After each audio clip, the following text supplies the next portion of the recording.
Hi hello friends, welcome back to my YouTube channel. ನಾನಿವತ್ತು ರವೆ ಉಂಡೆ ಮಾಡ್ತಾ ಇದ್ದೀನಿ. ಸೊ ಇದು ಸಂಕ್ರಾಂತಿ ಸ್ಪೆಷಲ್ ರವೆ ಉಂಡೆ ಮಾಡಿದ್ದೆ. ಸೊ ರವೆ ಉಂಡೆ ಮಾಡೋದು ಹೇಗಂತ ನೋಡೋಣ ಬನ್ನಿ. ನಾನು ಇವಾಗ 2 ಲೋಟ ಆಗುವಷ್ಟು ರವೆ ತೊಗೋತಾ ಇದ್ದೀನಿ. ನಂತರ 1 ಹೋಳು ಆಗುವಷ್ಟು ತೆಂಗಿನಕಾಯಿನ ತುರಿದು ಎತ್ತಿಟ್ಕೊಂಡಿದ್ದೆ. ನಂತರ 2 ಲೋಟ ರವೆಗೆ 1 ಲೋಟ ಸಕ್ಕರೆ ಅಂತೆ ತಗೊಂಡಿದ್ದೆ. ಮತ್ತು ಬೇಕಾಗಿರುವಂಥ ದ್ರಾಕ್ಷಿ, ಗೋಡಂಬಿ, ಬಾದಾಮಿ. ನೆಕ್ಸ್ಟ್ ಇವಾಗ ಒಲೆ ಹಚ್ಚಿ ಒಂದು ಪಾತ್ರೆ ಇಟ್ಟು ಅದಕ್ಕೆ 1.5 ಟೇಬಲ್ ಸ್ಪೂನ್ ಆಗುವಷ್ಟು ತುಪ್ಪ ಹಾಕಿ ಬೇಕಾಗಿರುವಂತಹ ಗೋಡಂಬಿ, ದ್ರಾಕ್ಷಿ, ಬಾದಾಮಿನ ಹಾಕಿ ನೀಟಾಗಿ ಫ್ರೈ ಮಾಡ್ಕೋಬೇಕು. ಸೊ ಅದು ಅದಕ್ಕೆ ಫ್ರೈ ಆದ ನಂತರ ಅದೇ ತಟ್ಟೆಗೆ ಇದನ್ನು ಎತ್ತಿಟ್ಕೋಬೇಕು. ಬೇಗ ಸೀದೋಗ್ಬಿಡುತ್ತೆ, ನಾವು ಬೇಗ ಎತ್ತಿಟ್ಕೊಂಡ್ಬಿಡ್ಬೇಕು. ನಂತರ ಅದೇ ಬಾಣಲಿಗೆ 2 ಕಪ್ ಆಗೋಷ್ಟು ರವೆನ ಹಾಕಿ ಮತ್ತೆ ಮಿಕ್ಸ್ ಮಾಡಬೇಕು. ರವೆ ಸೀದೋಗ್ಬಿಡುತ್ತೆ, ಪದೇ ಕೈ ಆಡಿಸ್ಕೊತಾ ಇರಬೇಕು. ಸೊ ಮತ್ತೆ ನಾನಿವಾಗ ಅದಕ್ಕೆ 1 ಟೇಬಲ್ ಸ್ಪೂನ್ ಆಗೋಷ್ಟು ತುಪ್ಪನ ಹಾಕಿ ತುಪ್ಪ ಕರಗೋವರೆಗೂ ರವೆನ ಫ್ರೈ ಮಾಡ್ಕೋಬೇಕು. ನಂತರ ತುರಿದು ಎತ್ತಿಟ್ಕೊಂಡಿರುವಂತಹ 1 ಹೋಳು ಆಗೋಷ್ಟು ತೆಂಗಿನಕಾಯಿ ತುರಿನ ಹಾಕ್ತಾ ಇದ್ದೀನಿ.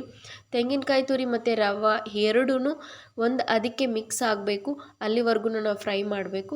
ಮತ್ತು 2 ಕಪ್ಪು ರವೆಗೆ 1 ಕಪ್ ಆಗೋಷ್ಟು ಸಕ್ಕರೆನ ಎತ್ತಿಕೊಂಡಿದ್ನಲ್ಲ ಅದನ್ನು ಹಾಕ್ತಾ ಇದ್ದೀನಿ.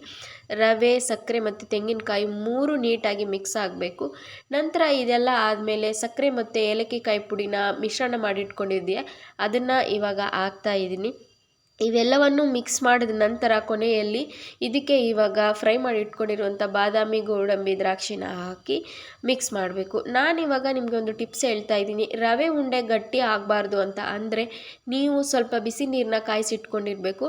ಅದಕ್ಕೆ 1 ಇಂದ 1.5 ಟೇಬಲ್ ಸ್ಪೂನ್ ಆಗುವಷ್ಟು ಬಿಸಿ ನೀರನ್ನ ಹಾಕಿ ಒಂದು ಸಲ ಮಿಕ್ಸ್ ಮಾಡಿ ಈ ಥರ ಸೌಟಲ್ಲಿ ಅದನ್ನು ತಟ್ಟಿ 10 ನಿಮಿಷ ತಟ್ಟೆ ಮುಚ್ಚಿಬಿಟ್ರೆ ಯಾವುದೇ ಕಾರಣಕ್ಕೂ ರವೆ ಉಂಡೆ ಗಟ್ಟಿ ಆಗಲ್ಲ. ತುಂಬ ಸ್ಮೂತಾಗಿ ಎಷ್ಟು ಚೆನ್ನಾಗಿ ಬರುತ್ತೆ ಅಂತ ನೋಡ್ಬೋದು. ನೀವು ನಿಮ್ಮ ಮನೆಗಳಲ್ಲಿ ಒಂದ್ಸಲ ಟ್ರೈ ಮಾಡಿ.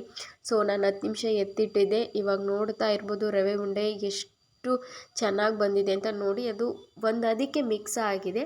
ನೀವು ರವೆ ಉಂಡೆ ಮಾಡಬೇಕಾದ್ರೆ ಯಾವುದೇ ಕಾರಣಕ್ಕೂ ತುಪ್ಪ ಆಗಲಿ ಎಣ್ಣೆ ಆಗಲಿ ಕೈಗೆ ಹೆಚ್ಕೋಬೇಡಿ. ಯಾಕಂತಂದರೆ ರವೆ ಉಂಡೆ ಮಾಡಬೇಕಾದ್ರೆ ಅದು ಬ್ರೇಕ್ ಆಗೋ ಚಾನ್ಸಸ್ ಇರುತ್ತೆ.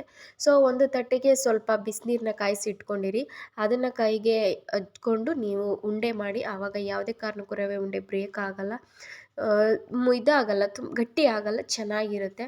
ಸೊ ನಮ್ಮನೇಲಿ ಎಲ್ಲರಿಗೂ ರವೆ ಉಂಡೆ ಅಂದರೆ ಇಷ್ಟ. ಅದಕ್ಕೆ ಸೊ ಹಬ್ಬದ ಸ್ಪೆಷಲ್ಲು ರವೆ ಉಂಡೆ ಮಾಡಿದ್ದೆ. ಈ ವಿಡಿಯೋ ನಿಮ್ಗೆ ಇಷ್ಟ ಆಗಿದ್ದರೆ ಪ್ಲೀಸ್ ಲೈಕ್ ಮಾಡಿ, ಶೇರ್ ಮಾಡಿ, ಸಬ್ಸ್ಕ್ರೈಬ್ ಮಾಡಿ ನನ್ನ ಚಾನಲ್ನ.